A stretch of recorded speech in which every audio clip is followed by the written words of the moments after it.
and welcome to your English news broadcast live on ERi-TV. It's exactly 10:30 p.m. on Eritrea's local Greenwich from our headquarters at Asmara with your domestic and international news in brief. I'm Zahra Badouri, but first we'll begin with your major headlines for this broadcast. An announcement from the Ministry of Health concerning COVID. Calls for reinforced contribution to develop economic capacity of war-disabled veterans and more. On your international, UN compound attacks as Battle of Afghanistan rages. In Peru-Ecuador border strikes an earthquake, 6.1 magnitude.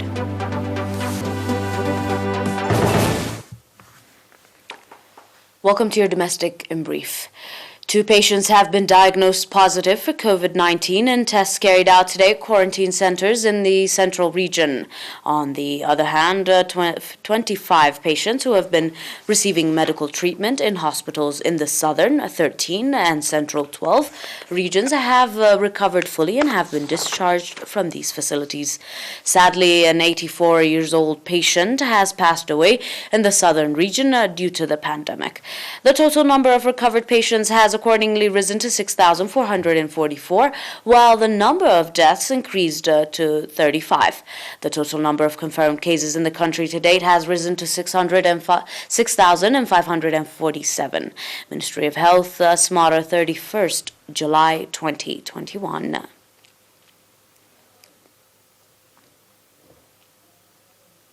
The National Association of Eritrean War-Disabled Veterans called for reinforced contribution in the public and stakeholders to develop the economic capacity of war-disabled veterans. The call was made at a 6-month activity assessment meeting the Central Committee of the Association conducted on 30th July in Asmara. At the meeting, report was presented regarding the services provided to members, progress of rehabilitation program. Supports were made also to members in connection to COVID-19 pandemic, health, social, and economical conditions of members, activities of branch associations in the diaspora, as well as other relevant issues. Speaking at the event, Mr. Gabra Birhan Yasu, chairman of the association, explaining the economic, social, as well as psychological challenges of members, calls for reinforced support of citizens inside the country and abroad and stakeholders so that the challenges the association is facing could be addressed. The Central Committee of the National Association of Eritrean War-Disabled Veterans is composed of 19 permanent members, including 5 females.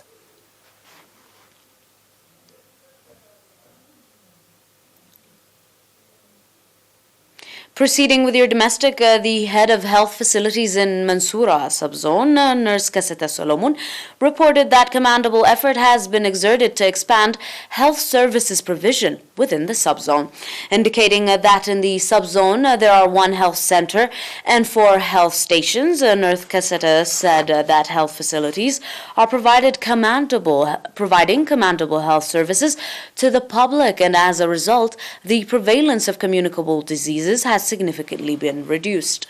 Nurse Kaseta went on to say that the health facilities are conducting sustainable awareness-raising activities on health issues and that the number of pregnant women seeking treatment at the facilities is growing from time to time.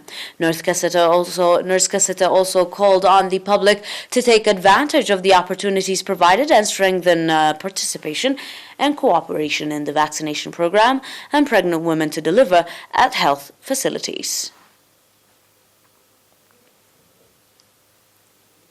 On your final domestic, the legendary footballer Italo Vassallo passed away on 30th July at the age of 80 due to illness.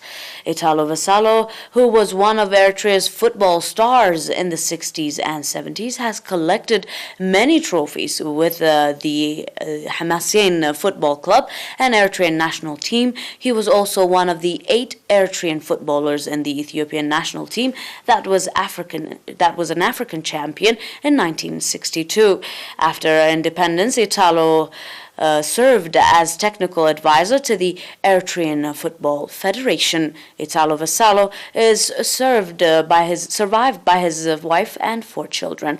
The funeral service of Italo Vassallo was held today, 31st July, in Rome, expressing deep sorrow on the passing away of this legendary footballer, Italo Vassallo. The Eritrean National Football Federation expresses condolences to family and friends. Up next with your global news, do stay with us for more of your reports.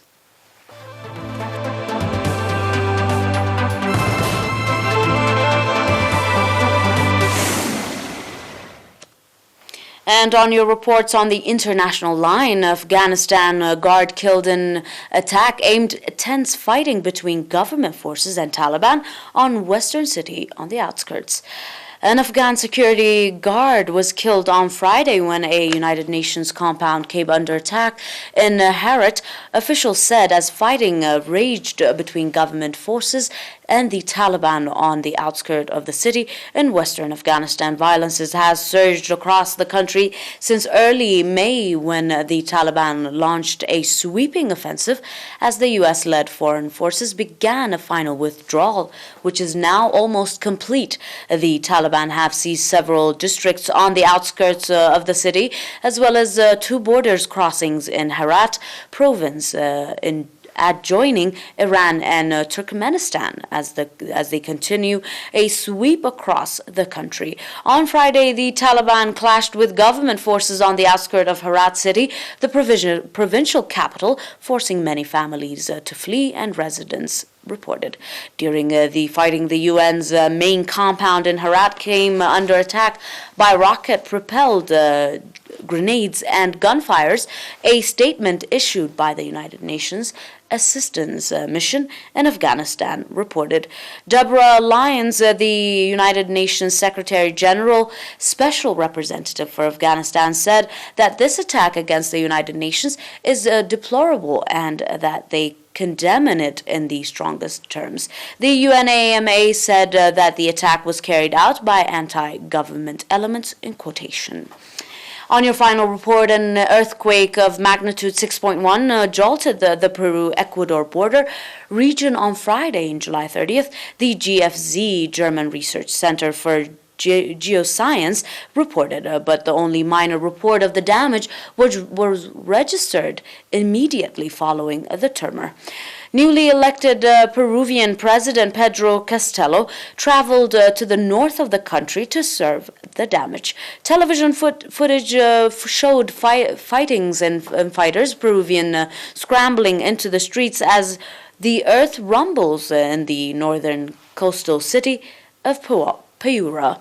The tremor sent products on supermarket sleeves tumbling to the floor and cut power to parts of the region. Local media reported minor damage to regional infrastructure.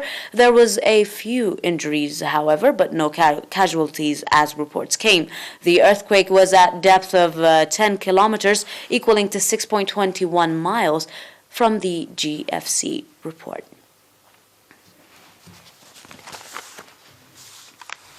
Dear viewers, that is all for now with your domestic and international news in brief. Before we end this broadcast, these are your international and domestic headlines in review.